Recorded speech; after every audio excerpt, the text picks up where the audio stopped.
National Championship Wrestling. I'm Tim Tyler along with Edgar Wallace. Coming up today, we have a match between Pistol Pez Whatley and Roy Bates. Apache Luis will be taking on Ricky Starr, Crusher Broomfield up against Cowboy Young. We'll be having a double edition of Inside ICW as we take a further look into our newly crowned TV champion, the Miser. Also, Edgar will be talking with Hustler Rip Rogers, who is recently back from a physique contest that was held in Athens, Tennessee, in which Hustler Rip Rogers and Randy Savage both came out near the top and brought home some trophies. And we have with us the Miser, who is our newly crowned television champion. Patience is a virtue. Patience is a virtue. How patient I have been. Everything comes to the person who waits. I was practically a professional standby for many, many, many weeks. And now I am the television heavyweight champion. That you are, Miser. My cup runneth over. And you know how long I'm going to keep this belt? How long? You know how long a millennium is? A millennium. You people out there, look it up. 1,000 years. I am not going to touch it. 1,000 years is a millennium. You both know? A millennium is 1,000 years. My cup runneth over. The television champion. Well deserved. A big price. Look at the people applause. A big price was paid for that belt, though. And, of course, we don't know yet. Of their new television champion. Of course, this is referring to Ronnie Garvin, who was seriously injured in that match. I can't worry about those consequential things that happen. All I know is that I was on top of the great deal. I had the belt. I now own the belt. I will keep it for a millennium. Unfortunately, though, Ronnie Garvin is still seriously injured. We don't know the extent of his injuries yet. That's right. Ronnie came in and caused some interference in that match, and the Miser came out on top and was declared the television champion.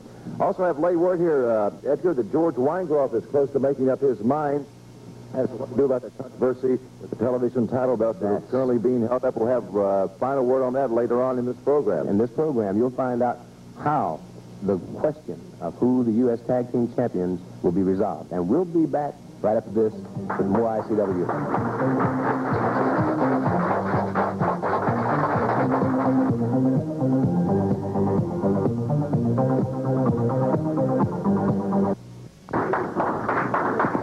Okay, we're back. Edgar, all set and ready to go with our first match of the day. It's Pistol Pez Whatley up against Roy Bates. So let's go now to the ring and the introductions. Here's Edgar Wallace. The second match is a one-fall, 15-minute time limit, and in the blue corner, 230 pounds from San Carlos, Indian.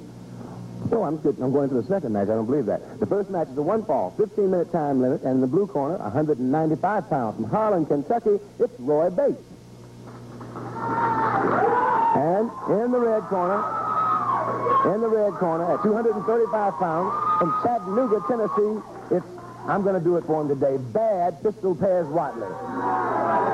Well, what about that, Edgar? As you did the introductions of Roy Bates, the crowd definitely applauded and then booed Pistol Pez Whatley, and Pez couldn't understand that. Pez, I guess, thought he was a favorite with the crowd or something. He'd like to think that, because I'm so anxious to see that second match. But I guess I dropped down and started with the ring introductions on that, and Apache Lou will be wrestling. Pez Whatley's working on Bates. Trying to get him up for a slam, and the slam is made. Slammed him down. And, of course, Pez Whatley now is going to punish him. He's famous for that. Of course, we saw Roy Bates last week as part of that six-man tag team match, which his team came out on the losing end of things. He's in trouble now. Pez saying he is in trouble now. Pez is always quite vocal when he is in the ring. Quite vocal, indeed. He talks as much as he wrestles. He's quite an athlete, though, and of course he had a tremendous college career. Tremendous college career. He was twice champion Indiana at Tennessee State when he was in college. And of course, it's all over. It's all over, and Pistol Pez Whatley is being declared the victor. Pistol Pez Whatley, the official winner over Roy Bates. Here comes Pez. We know we can always have a word from him. The victor again. As you can see, the man that comes home with the victory. I believe you gentlemen here have something to say to me about the destruction of people. Ronnie Garvin, you were speaking of in the match that took place last week, which the Miser came out on top of, right? Let's take a look at that tape.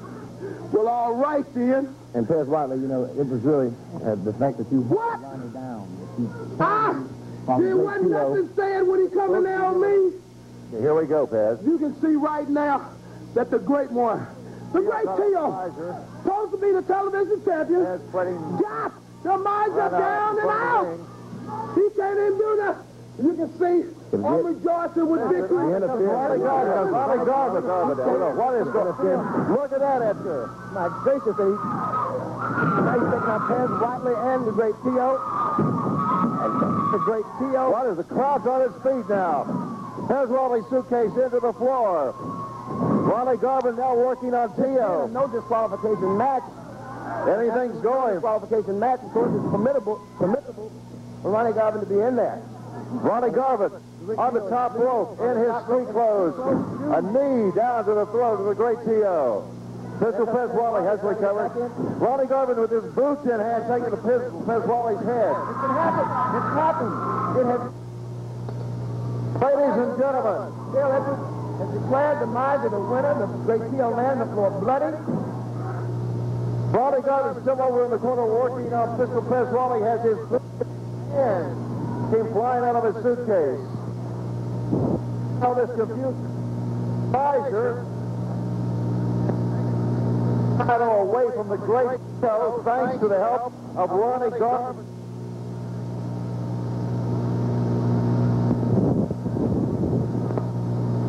Profusely about the forehead. The Miser still doesn't know what has happened to him yet. He has the belt in his hand. The belt, he has the title, and doesn't know it. Look at this in the corner, Edgar. Ronnie Garvin has Pistol Pez Whatley's shirt about his neck now, still working on him. Here comes the Miser limping over here. Here comes the Miser with the TV bell. Ring the bell again. Here comes the great Tio back. He has something in his hand, Edgar. Looks like a lead pipe of sorts. Across the back of Ronnie Garvin with that pipe. The great Tio still bleeding profusely. There goes the referee. And there are all sorts of clothes and boots in the ring. Another blow to the back of the emptied in the ring. Ronnie Garvin with that pipe.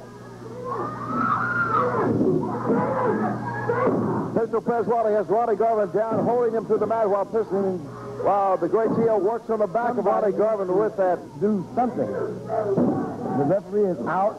Ronnie Garvin is on the floor, on the mat, and now they're working. They're choking Ronnie Garvin with that pipe. Pistol Pez Whatley still has Garvin down. Now, there's more blood on Garvin, but I think that's yes, there is. Great Tio's blood because he's bleeding profusely. Referee Dale Edwards is still unconscious on the side of the ring. This has been some day. Has been some day. This has got to come to a halt here. Edgar. Ronnie Garvin is on the verge of getting seriously injured. And Great Tio Holland beating to death. Fans are upset. The fans are upset with this. No one is coming to the aid of Ronnie Garvin. I was looking toward the dressing room area, thinking maybe someone like Leaping Lanny or maybe even George Weingoff would come out and break this up. I thought that George would be monitoring this match, considering that it was a match that occurred strictly by his... Here comes George. Here comes George. And Crusher Broomfield. And Crusher And Broomfield. Leaping Lanny. All entering the ring. Of course, Pez Whatley has the pipe, but... There's a blow to the neck there of Leaping Lanny with that lead pipe that Pistol Pez Whatley now has in his hand. And, the great T.O. originally brought in, that pipe definitely was metal and dropped to the floor. We heard it make a clanging noise.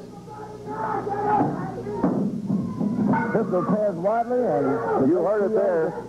Irate. The great T.O. became victorious and took the television championship. Jim Tyler, Edgar Wallace, all you wrestling fans out there, I want you to say now, Ronnie One-Man Gang Garvin, I don't think you can handle it now, baby. I don't think you're a one-man gang now, baby.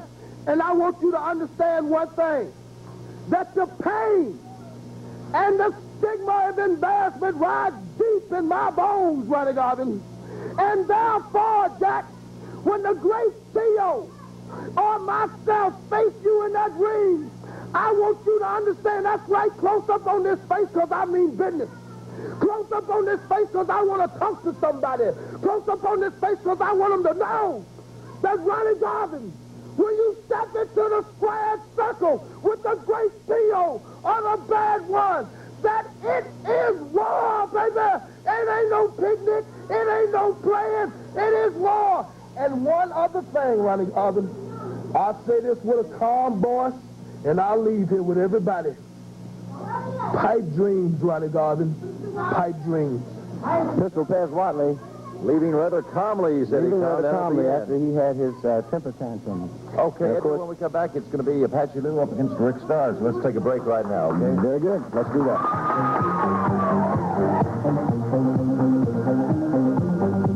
The top, the miser, the man with the dollar sign on his back. They advertise calendars, ICW calendars. When I have so much to say to the people, if you people only know who I was, who I am, if you only knew, but some of you probably do, because if this mask ever came off, you don't know who I would be. You don't know who I would be. And I can't brag about that because I'm in seclusion. You talk about calendars, ICW calendars for $2? You're talking about $2 when I'm thinking of thousands of dollars, when I'm thinking of millions of dollars, when I'm only interested in what the miser puts in his pocket, what the miser brings to the bank, and what the miser makes in dividends from all this capital that's in the bank. Better rich and dead than poor and alive. That's one of my mottos. That's one of my very best mottos. The miser is here. The miser will always be here forevermore. If you've waited until now to replace... But that doesn't matter. What matters is that Theo must pay. Theo must pay for what he did this Jerry Eagle. And I challenge Theo to any type of match. Where I come from, we warriors, we wrestle, we fight. But I want him with a strap around my wrist. 12 feet long strap, rawhide strap. Then both of us will fight it out. It will be my Indian deathlock against his Cobra. I have never lost in a rawhide match. You people have never seen a rawhide match. This is the way we fight out there in the Indian reservation. Man must prove himself. Eye for an eye and a tooth for a tooth. You fight fire with fire. I am ready. I will come into the ring ready for anything. Deal. You must pay. You must pay. Pay! Pay! Pay! goes Apache Lou, the Indian war dance right here on the desk, Edgar. And, of course, he has right now. Ricky Starr today, 1/3 of the convertible blondes. And there was some match there, quite some match. And, of course, the great Tio may well have done some pain last week when he lost the TV title. He did. Thanks to assistance from Ronnie One-Man Gang Garvin. And unfortunately, Ronnie was injured seriously in that. And Pez Whatley and Tio really put a whipping on Ronnie Garvin. Yeah, he did. We wanted to bring across here, though, is the damage that the great Tio has really been wheeling and dealing everyone that takes him on. And then he's been declared the winner. He's been declared the winner already, and he's still kicking Jerry Eagle. I'm sure that just because the television championship has been taken away from the great Tio, that that's certainly not the last of him. We will hear from him again. We will hear from, there's absolutely no question. Any further words here, Apache Lou? He will pay. I am not afraid of any man. You see this finger? I wrestle a 550-pound bear. He bite finger. But then I turn savage. I am a savage. Tio, when I step into the ring with you, I will be Apache Lou Savage. Let's go to the ring. Let's go to the ring, Edgar, for this match between Apache Lou and Rick Starr. And I'm wondering what would happen if the great Tio were in there today, because he's obviously very upset. Yes, he is. The second match is a one-fall, 15-minute time limit. In the blue corner, actually he's not in the corner, he's doing the war dance in the middle of the ring. 230 pounds from the San Carlos Indian Reservation, it's Apache Lou. And in the red corner, at 220 pounds from Atlanta, Georgia, one of the 3 convertible blondes, Ricky Starr. And today he's managed by the broken-nosed Gary Royal.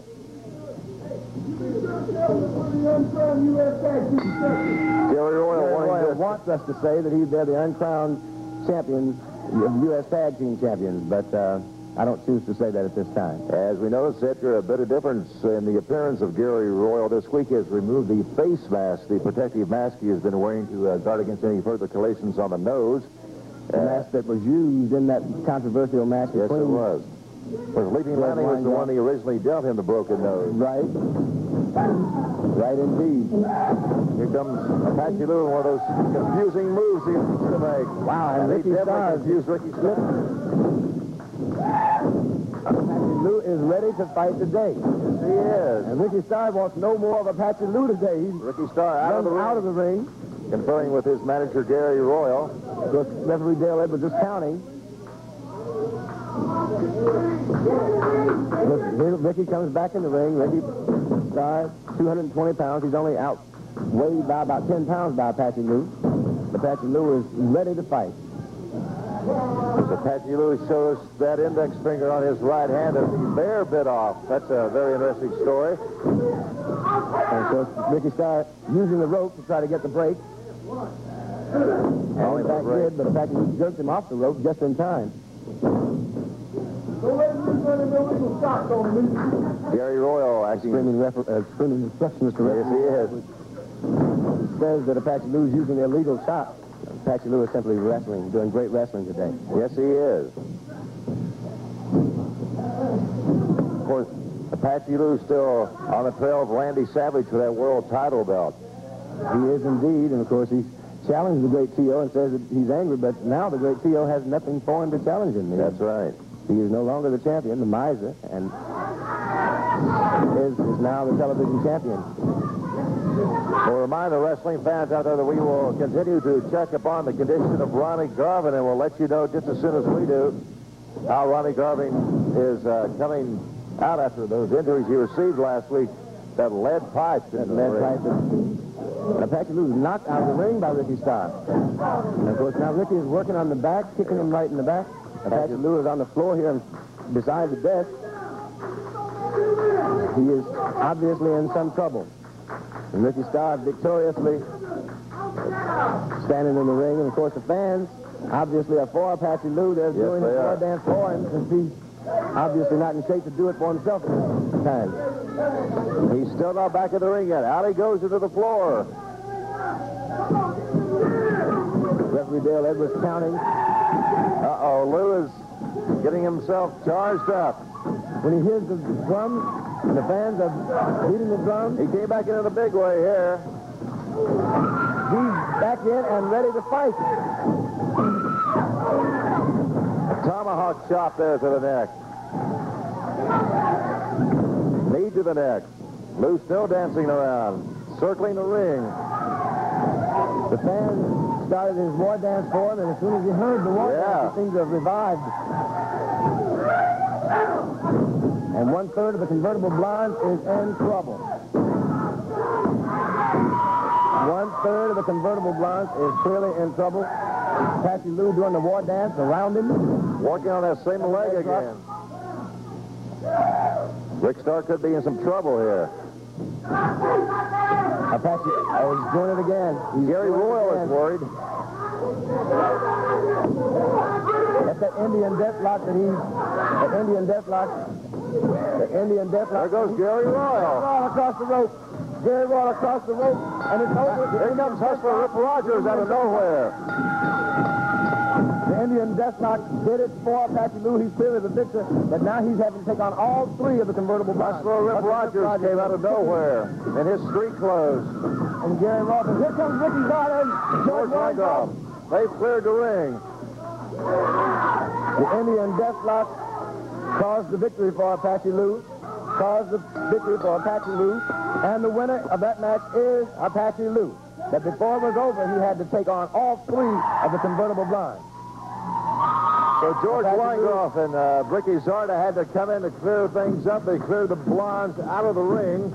So now Lou doesn't seem wanting to come out of the ring, Edgar. I think Lou is ready to fight some more. And once all he has to do is to hear those drums and hear the sound of his Indian war dance, and he is indeed ready to fight again. Okay, when we come back, it's a match against Crusher Broomfield and Cowboy Young. But before we see that match, we'll also be taking a look at a videotape of a recent match. We'll have more on International Championship Wrestling after we take this break.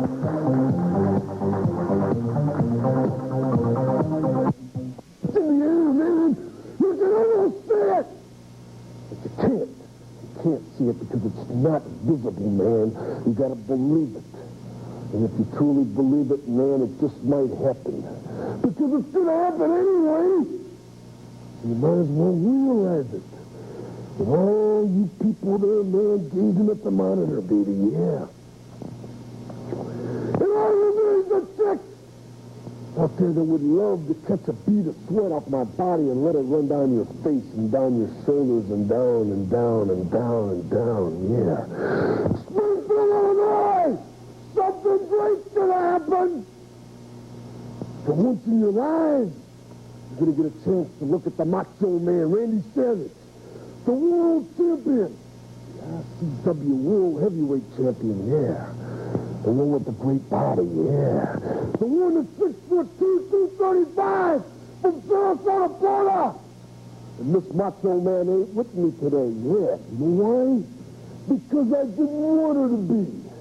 On any particular day or any particular night, I just might kick her real hard and suplex her, and then she won't be able to be on the TV. Because the star is the Macho Man, Randy Savage. Dig it?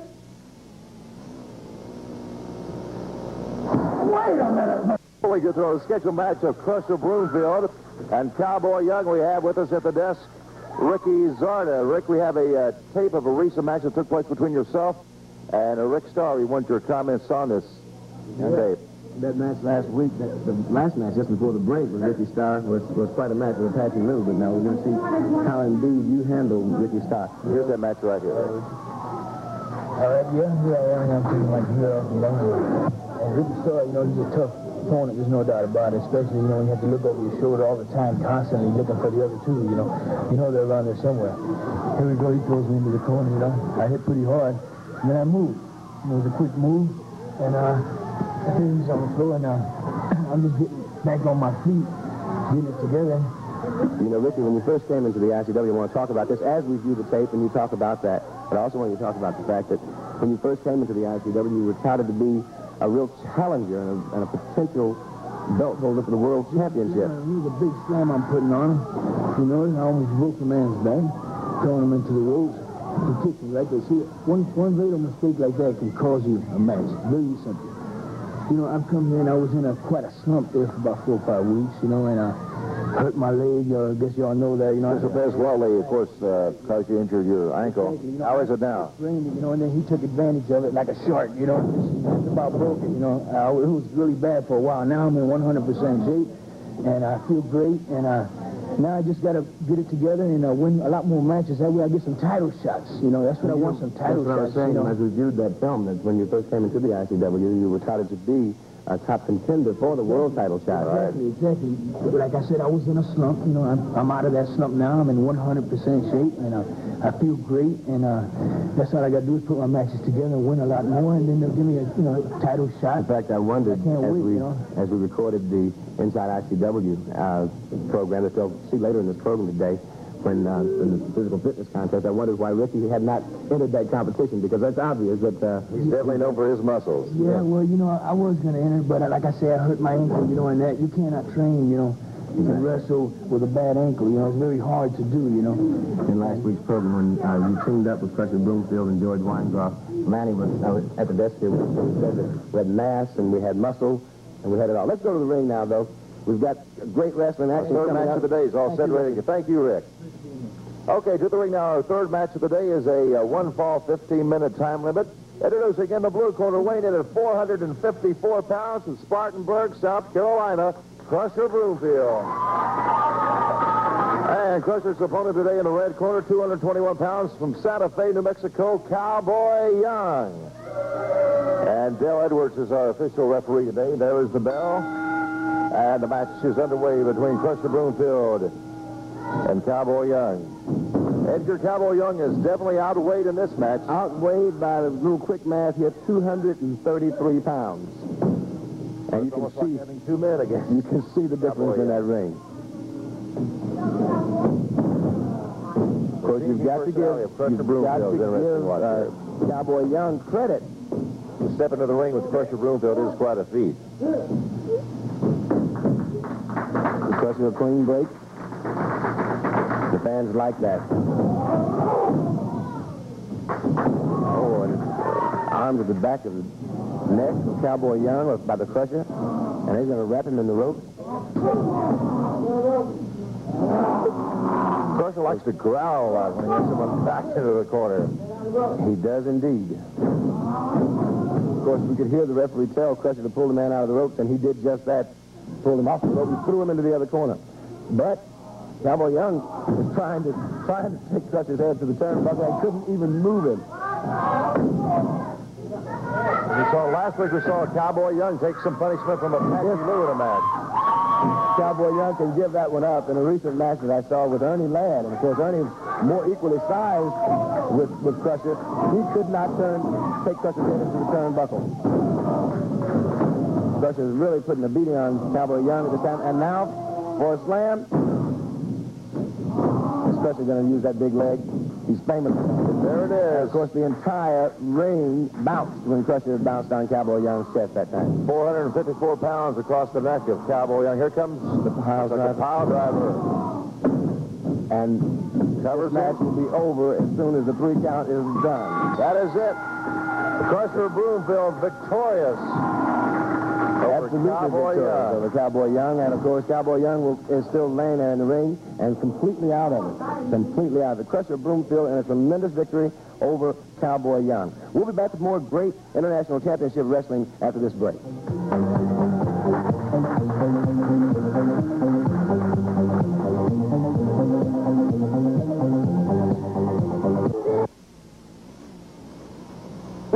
Hello, wrestling fans, and welcome to Inside ICW. With me today is Leaping Lanning, and we're going to talk about that, I think, brutal attack that Ronnie Garvin suffered yet last week at the hands of the great T.O. and Pistol Pez Whatley.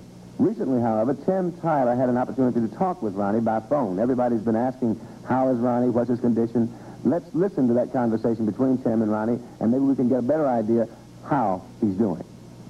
Well, Tim, it's kind of a surprise getting the phone call from you. I hope everything's all right with you. I talked to Weingroff and George Weingroff, and I told him that I wouldn't be able to make it to the TV station because I'm at home and I'm sort of recuperating from the incident that happened last week, and I'm going to explain later on what happened as I was delayed at the station last week for the TV TV title match I had with Teal, and Pez Whatley and Teal were involved in me being late, but that was unlike you. Exactly what happened some of the time. That was unlike you, Ronnie, not to show up, though. We were really concerned that you didn't show up for that match, and you did later appear, of course. Well, it worked for them. It worked. I was late, and whatever their little plan, it sure worked. And when I walked in there, I walked into a trap because I think they set me up. They were ready with a lead pipe, and they worked me over pretty good. But like I say, I'm still walking, I'm standing, and I'm not down.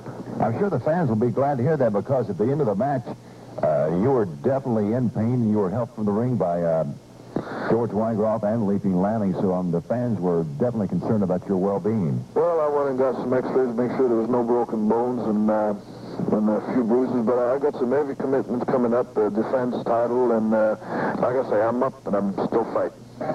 That's good to know, Ronnie. That's very good to know. Anything else you'd like to say while we have the time here? I'll be back in the studio in a week or so. Okay, then. Thank you so much, Ronnie. Thank you. All right, bye. I'm sure you're as relieved as I was there to hear that Ronnie is not as seriously injured as it really looked like he was when he left the studio last week, because I recall that when he was getting out of the ring, he really couldn't stand for Crusher Broomfield and George Weingroff to touch him, to help him out of the ring. Lanny, what do you think about that?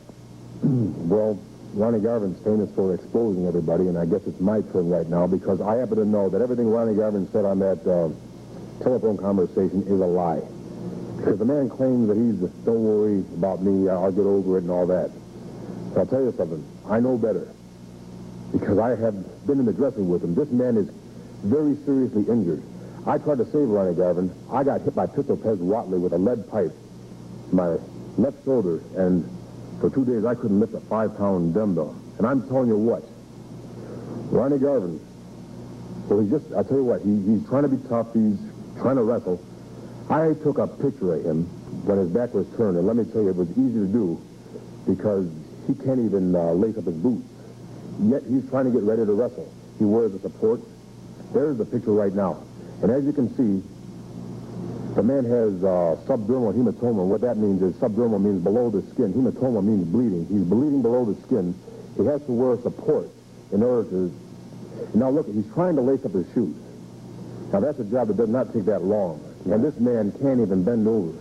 And I had to watch him suffer. And I said, Ronnie, can I please help you? And he says, well, he just didn't want anybody's help. He did not want to miss any wrestling matches. He's walking around like the pain didn't even exist. Now you see a picture, and the picture I took right before him, in spite of, his negative attitude toward me taking pictures of him. But when have you seen Ronnie Garvin wear a Tarzan top in the ring? He's never done that in all the time he's been wrestling. And I'm telling you right now, he's trying to fool the people into thinking that he's really not hurt, because that phone conversation, hey, this man can hardly stand up. Look at him all bent over like that. The man's obviously in a great deal of pain. He's using a brace to support his ribs. And I'd like to say one thing right now. This is not my idea of professional wrestling. Pistol Pez Whatley, the great Teal, either a suspension or a fine should be put in. As far as I'm concerned, I'm a nonviolent man. I don't try to hurt anybody. I try to win my matches, and I think I do a pretty good job of it. But I'll tell you what, guys like this, they need to get out of the ICW, and I intend to do something about it. Like I say, I hurt my left arm, but I'm going to make sure that somebody pays for this.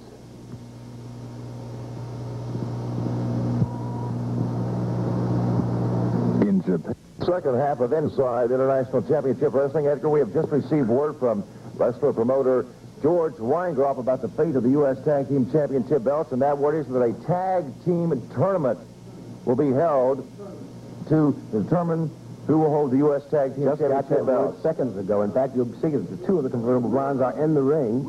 They didn't know. No, they didn't. We just got the word, and George Weingroff has announced that there will be a tournament to decide the fate of the U.S. Tag Team Championship. We'll have those a little bit more details for you later on next week. Right now, let's go to a pre-recorded Inside International Championship Wrestling as we talk to Hustler Rip Rogers about a recent physique tournament that was held in Tennessee.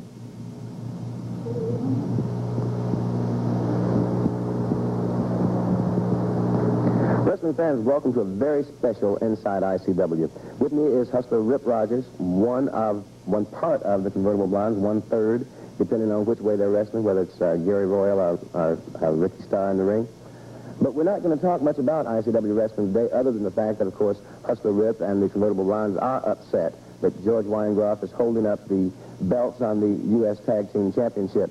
And, of course, they feel that they're the justifiable title holders, and, of course, George and Lanny feel that they are. But George is holding up those belts, according to Rip, and I'm sure he wants to talk about that. That's right. Promoter George Weingroff is holding up the United States Tag Team Championship belts after the Convertible Blondes, Hustler Rip Rogers, Gary Royals, and Ricky Starr soundly defeated them in the middle of the ring with a match that had 2 referees. A special match that we asked for, we received. We beat George Weingroff's team, Leaping Lanny and George Weingroff, 1, 2, 3 in the middle of the ring, and we were not awarded the United States Tag Team Championship belts.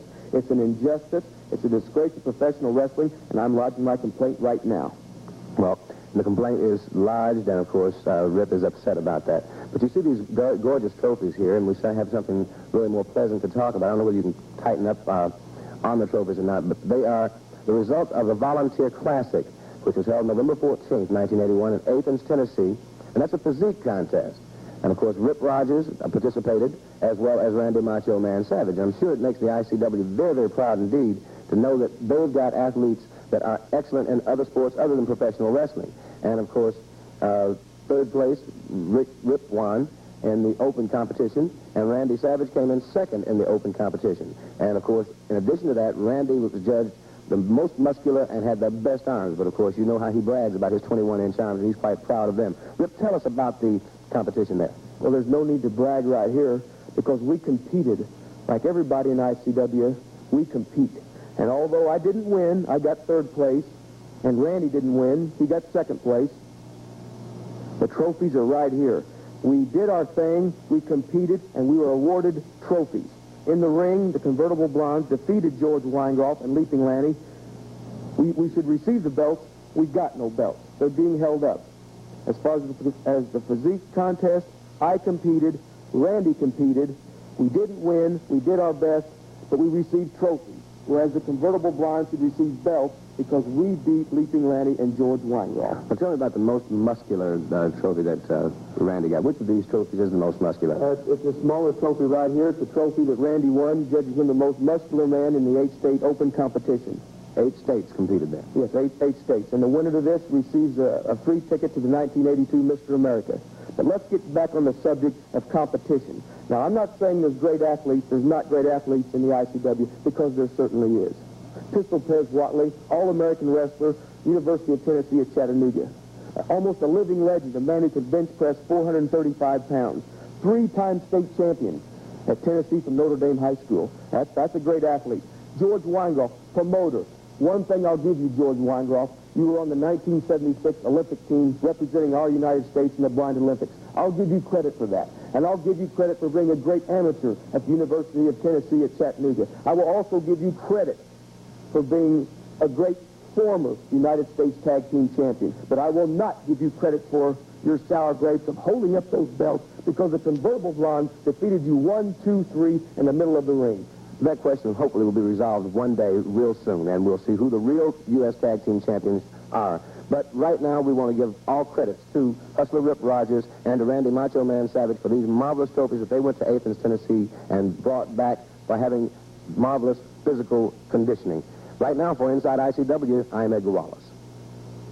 And we're back with live here in the studios. Of course, that segment was pre-recorded, as the camera told you and your sets told you as we looked at it. It was pre-recorded last week before we knew that George Weingroff had made the decision to put the ICW belts up in a tournament. Now, I've not talked about this with Tim, but it's my personal view that is the fairest of all possible ways to do it. George had a hard decision to make because it affected him 2 ways. It affected him 2 ways, but, you know, the Convertible Blondes in the first match knocked the referee out, and they said they wanted 2 referees. George gave them the 2 referees. They had the 2 referees, and then there were some discrepancies in that match, so he held the belts up, and now he's going to let the decision be made by a tournament. I think it's an excellent way to do it. Okay, let's get down to our 4th match of the day. Let's go to the ring for the introductions. We have introducing, first of all, in the blue corner, weighing in at 207 pounds from Morristown, Tennessee, Rocky Armstrong. And his opponent in the red corner, 222 pounds from Hollywood, California, 1/3 of the Convertible Blondes, Hustler Rip Rogers. 1/3 of the Convertible Blondes that are not the champions. The champions will be decided in that tournament that George Weingroff has said Match is underway. Of course, Gary Roll's going to come and join us at the desk, and I'm sure that he'll want to talk a lot more about the tournament than he want to talk about the match.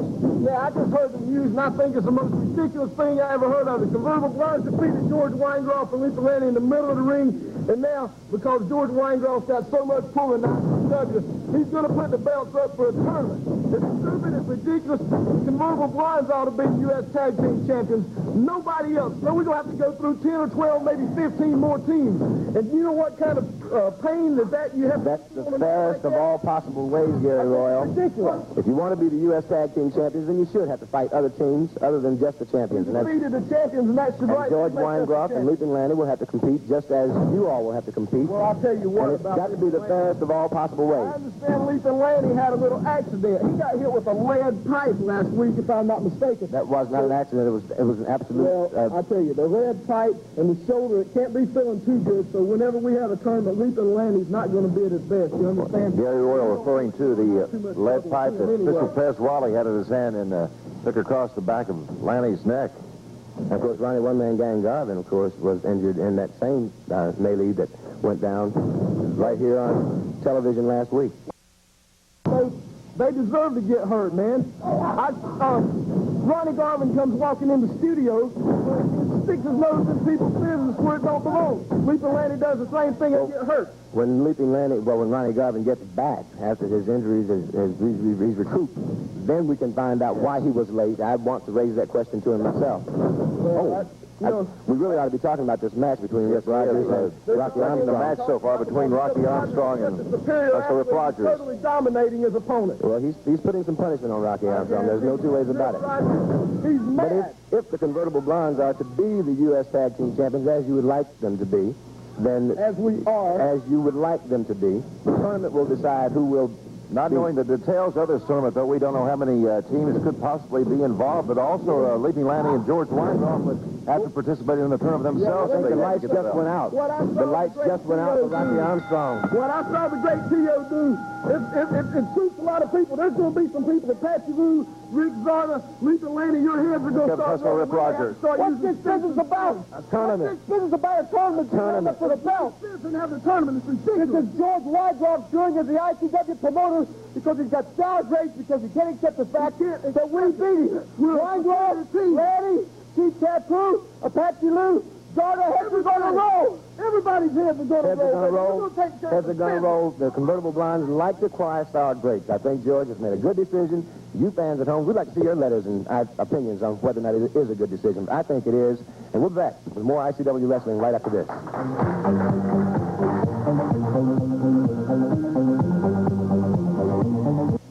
Hours and hours away. But people in Springfield, Illinois, have been getting a lot of fan mail here from girls all over Illinois, from towns like Mattoon, Lincoln, Champaign, Urbana, Springfield, Jacksonville, Danville, Peoria, all over Illinois, wanting Hustler Rip Rogers to come to your town. Well, Hustler Rip Rogers will come to your town, eventually. The convertible blondes will come to your town, eventually. Great ICW stars like the Miser, the ICW World Champion, Randy Macho Man Savage, will be there. We'll all be coming to Springfield, Champaign, Urbana, all over the middle part of Illinois. You also get to see such ICW stars as the Great One, the Great T.O., the Bad One, Pistol Pez Whatley, and even Leaping Lanny, George Weingroff, the One-Man Gang, Ronnie Garvin, but the person that everybody wants to see, the person that all the girls are lining up to see, me, Hustler Rip Rogers and the Convertible Blondes. We will be coming to Central Illinois very, very soon. So promoters in the middle of Illinois, save up your money. Get enough money, because the Convertible Blondes are expensive. We're not no Ricky Drink organization. It takes money to bring the Convertible Blondes in, and money is what's going to bring the Convertible Blondes and Rip Rogers to... The doctor is in. In the time we have remaining here on International Championship Wrestling, we want to talk about that controversial television title match that took place last week between the Miser and the Great T.O., where Ronnie Garvin came in out of nowhere.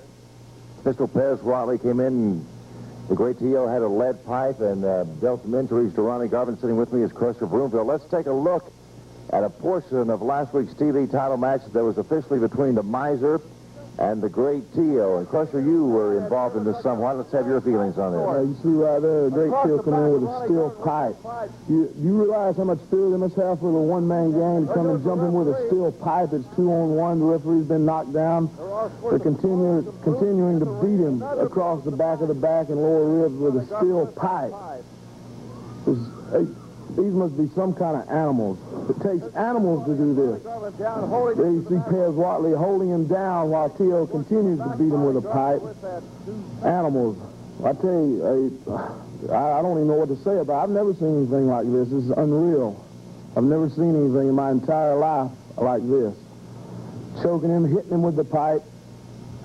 God, it's unreal. Ronnie being the quiet man he is, but we haven't heard a thing from Ronnie concerning these injuries. And Crusher, as everyone knows, recently you have become very close to Ronnie Garvin. Have you heard anything from Ronnie as yet? Well, no, I haven't. You know, Ronnie, hey, he's a proud man. He won't tell anybody his condition. But I guarantee you one thing, Ronnie's a fighter, and he will be back. I don't know how serious the injury is or how long it'll take him to come back, but he will be back. And I wouldn't want to be in great T.O. and Pez Whatley's shoes. I guarantee you that. When you first came into the ring and saw that Ronnie was being dealt this kind of punishment, what were your first thoughts when you and Lanning and George Weingroff came in to give some aid to Ronnie? Hey, it was unreal. I mean, I saw Ronnie laying there. Ronnie's done a lot for me, you know. He got me out of the contract, $25,000, and I tell you, man, I'll do anything for Ronnie. Ronnie will be back. You're talking about pipe dreams, my friend. You're going to have nightmare dreams when Ronnie Garvin comes back, and I'll do anything for that man. Of course, you're referring to what Pistol Pez Whatley said about those pipe dreams that Ronnie I'm talking about Pez Whatley. I'll go anywhere for Ronnie Garvin. I'll walk the deepest canyons. Ronnie Garvin will be back, my friends. He will be back with a vengeance, and I dare anybody to try him. He will be back. Like I said, I don't know about his injuries. Okay, thank you so much, Crusher Broomfield. It's been a pleasure talking with you. That's it for International Championship Wrestling. We'll see you next week.